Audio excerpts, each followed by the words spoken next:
Now, one of Britain's best-loved horror actors is being immortalised with an exhibition in the Kent town where he lived. The late Peter Cushing is best remembered for his roles in the Hammer horror movies, as well as Star Wars and two 60s Doctor Who films.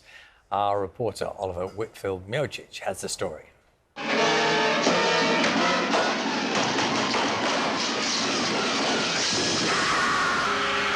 Peter Cushing was Hammer House of Horror. That was the key thing, but he did so much more. But globally, that's what he's known as, the Hammer House Horror. From slaying Dracula as Van Helsing in 6 films to appearing in 5 Frankenstein movies, Peter Cushing was an icon from the 1950s onwards.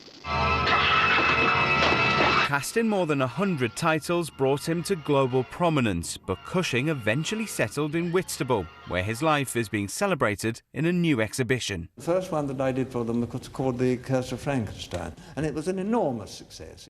6 years after the death of his wife, Cushing returned to acting, playing Grand Moff Tarkin in Star Wars Episode 4.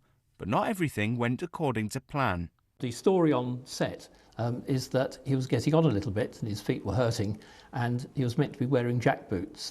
And he was allowed to wear carpet slippers on set and was filmed from the waist upwards only.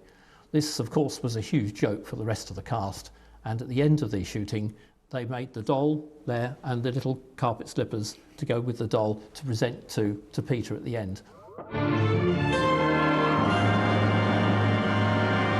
Cushing was no stranger to intergalactic baddies and battled Daleks in 2 spin-off Doctor Who films. Search him! With his fame came recognition. This is the OBE awarded by the late Queen in 1989. The actor would often be seen riding around town on his bike, which is in the exhibition, and he also turned his hand to art as a keen watercolourist. The organisers believe that all ages can find an interest in Cushing's life. Different people remember him for different reasons. The older generation from Hammer House, a little younger generation remember him as being Sherlock Holmes. The younger generation remember him in Star Wars. So each age group has got something to come and see. The show opens to the public and aims to ensure that Cushing's 5 decades of dramatics and his links to the area are remembered well into the future. Oliver Whitfield-Miocic reporting from Whitstable there. You still scared? I'm not denying that those brief glimpses of those Hammer horror films still terrify me, although they might look almost absurd Comical now. to a different generation.